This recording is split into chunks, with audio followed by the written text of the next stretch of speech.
नमस्कार प्रिय भक्तों, आज जानते हैं देवता कौन होते हैं, हम देवता किसे कहते हैं और 33 कोटि देवी देवता के अंतर्गत कौन कौन से देवता आते हैं। तो ये जो परिभाषा मैं बता रही हूँ ये वेदों के अनुसार है, शास्त्रों के अनुसार है। तो जानते हैं देवता हम उन्हें कहते हैं जो हमें कुछ ना कुछ देते हैं, इस सृष्टि के अंदर हमें कुछ ना कुछ देते हैं। दूसरा, देवता वे होते हैं जो हमें प्रेरणा देते हैं, जो हमें प्रकाशित करते हैं, जो अंतरिक्ष में रहते हैं। अब अंतरिक्ष में कौन रहते हैं? नक्षत्र हो गए, ग्रह हो गए, उपग्रह हो गए, तारा हो गए, जो आपके अंतरिक्ष में रहते हैं। ठीक है, अब इसको अच्छे से जानते हैं। देने वाले कौन होते हैं? जैसे कि आपके शिक्षक आपको शिक्षा देते हैं। ठीक है, आपके माता पिता आपको कई तरह की सुविधाएं देते हैं, तो ये आपके लिए कौन हो गए? देवता हो गए। हमें प्रकाशित कौन करता है? सूर्य भगवान करते हैं, वो भी देवता कहाएंगे। और तीसरा मैंने एक बताया था कि जो हमें प्रेरणा देते हैं, तो हमारे जो शिक्षक हैं या हमारे कोई मित्र हैं वो हमें कुछ करने की प्रेरणा देते हैं, तो वो भी हमारे लिए देवता ही माने जाते हैं। और जो अंतरिक्ष में रहते हैं वो तो मैं पहले ही बता चुकी हूँ कि जैसे ग्रह हैं, उपग्रह हैं, तारा है, नक्षत्र हैं, ये सभी देवता कहाते हैं। अब देवता कितने प्रकार के होते हैं? ज़्यादातर हमने यही सुना है कि देवता 33 कोटि देवता होते हैं। 33 कोटि का मतलब होता है 33 प्रकार के, 33 टाइप के। उनमें पहले 8 वसु नाम इसलिए दिया गया है क्योंकि ये हमें बसाने का काम करते हैं। इनमें आते हैं 5 भूत, इन्हें हम महाभूत भी कह सकते हैं। वो 5 भूत कौन है? जल, अग्नि, वायु, आकाश, पृथ्वी। ये 5 हो गए आपके महाभूत। और 3 कौन से हो गए? 3 आपके हो गए सूर्य, चंद्र और नक्षत्र। तो 5 और 3 8। सूर्य, चंद्र, नक्षत्र हमारे देवी देवता कैसे हैं? क्योंकि हमें प्रकाशित करते हैं। ठीक है, तो 8 हो गए। ये हमें बसाने का काम करते हैं, ये हमें कुछ ना कुछ देते हैं, ये हमें प्रकाशित भी करते हैं। अब आगे बढ़ते हैं 12 आदित्य। अगले हैं 12 आदित्य, जो इंग्लिश में आप जनवरी फरवरी कहते हैं वो नहीं, ये 12 आदित्य 12 महीनों का नाम है, जिन्हें हम हिंदी में जब कहते हैं अपना चैत्र, वैशाख, फागुन। तो ये महीने जो होते हैं 12 महीने, ये हमारे 12 आदित्य कहलाते हैं। तो ये भी देवी देवताओं के अंतर्गत आते हैं। अगले हैं 11 रुद्र। रुद्र होते हैं जो रुलाने वाले होते हैं। आपका जो प्राण और जीवात्मा जब आपको छोड़ के चले जाते हैं तो ये क्या करते हैं? दूसरों को रुलाते हैं। तो इन 11 रुद्र में कौन आते हैं? हमारे प्राण। अब इसमें भी क्या है? 2 भागों में बांटा गया है, सूक्ष्म प्राण और स्थूल प्राण। तो सूक्ष्म स्थूल प्राण के अंतर्गत आते हैं प्राण, अपान, व्यान, उदान और समान। ये हैं स्थूल प्राण। सूक्ष्म प्राण देवदत्त, धनंजय, क्रूम, कूकल, नाग। ये कौन है? सूक्ष्म प्राण है। कौन? देवदत्त, धनंजय, क्रूम, कूकल और नाग।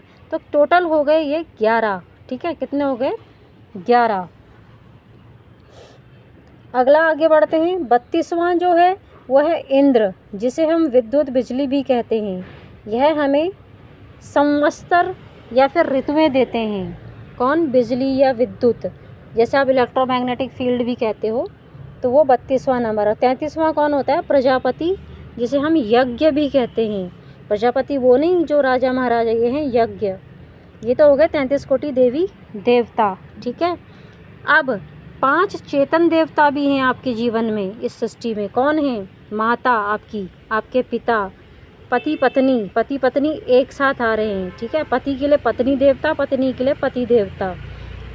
आचार्य और अतिथि, जो आपके घर में अतिथि आ रहे हैं, कोई संत जन आ रहे हैं, कोई विद्वान आ रहे हैं, तो वो अतिथि के अंतर्गत आते हैं।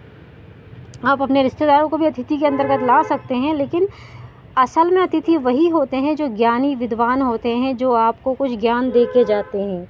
तो 5 चेतन देवता कौन हैं? आपके माता और पिता, पति पत्नी। कितने हो गए? माता 1, पिता 2, पति पत्नी 3, ये एक साथ हैं। ठीक है, चौथे हैं आचार्य, मतलब आपके शिक्षक। 5वें अतिथि।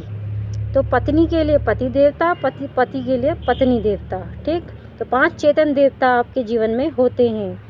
अतिथि 4 तरह के होते हैं। कौन कौन से? जो वेद विद्या पढ़ाते हों पहले, जो वानप्रस्थ में वेद विद्या का ज्ञान देते हों। तीसरे, सन्यासी, जो वेद विद्या का प्रचार करते हों। और चौथे जो गृहस्थ होकर भी विद्वान हों। तो 4 तरह के विद्वान होते हैं जिन्हें हम अतिथि कहते हैं। दोबारा बताती हूँ, जो वेद विद्या पढ़ाता हो, पहला। जो वानप्रस्थ में होते हुए वेद विद्या का ज्ञान देता हो, दूसरा हो गया। तीसरे जो सन्यासी वेद का प्रचार करते हैं या ज्ञान का प्रचार करते हैं। और चौथे जो गृहस्थ में होकर भी विद्वान हो, विद्या का उन्हें खूब ज्ञान हो, वेदों का ज्ञान हो।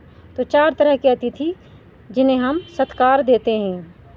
इन 33 कोटि और 5 चेतन देवता का सत्कार हमेशा करना चाहिए। ये कैसे करना चाहिए, किस प्रकार करना चाहिए इनका सत्कार हमें, इन अतिथियों का? देखिए, इनका अनादर नहीं करना चाहिए। इनको अब कैसे, जैसे कि अब सूर्य को हमने देवता कहा, तो सूर्य हमें प्रकाशित करते हैं, ठीक है। उनसे जो भी चीज़ प्रकाशित हो रही है या चल रही है, उनकी जो रोशनी से हम उनको ख़राब ना होने दें।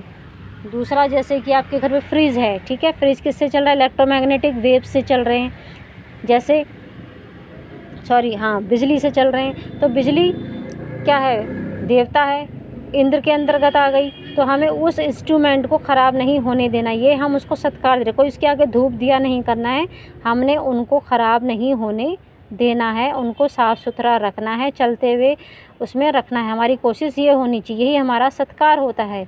अपने माता पिता का हम सत्कार कैसे कर सकते हैं? उनकी सेवा करके। तो ये हमारा सत्कार करने का तरीका होना चाहिए, यानी कि धूप बाती कर रहे हैं, माला चढ़ा रहे हैं, नारियल फोड़ रहे हैं, तो ये कोई तरीका नहीं है। सत साहिब।